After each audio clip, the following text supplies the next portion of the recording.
Pravni fakultet za privredu i pravosuđe i Sindikat sudskih veštaka Republike Srbije izradili su program osnovnog ciklusa edukacije pod nazivom Pravna obuka sudskih veštaka, koja za cilj ima da uz pomoć vikend kurseva dodatno edukuje sudske veštake po pitanju teorije i prakse iz oblasti prava.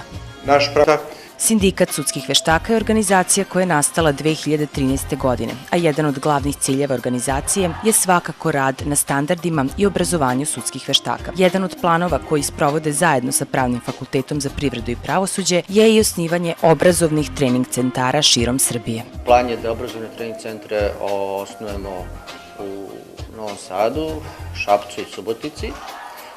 Prvi trening centar, prvi polaznici krenući ovde iz Novog Sada i zadatak ovog obrazovnog trening centra je da polaznicima približi pravne nauke, pošto znači oni su eksperti u svojim oblastima.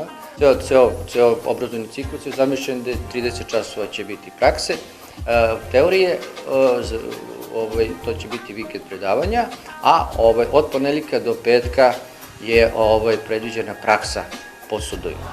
Na prvom vikend predavanju tema će biti opšti pojam veštačenja, a govorit će profesor dr. Zoran Pavlović sa Fakulteta za privredu i pravosuđe u Novom Sadu i veštak profesor dr. Dragomir Đurđević.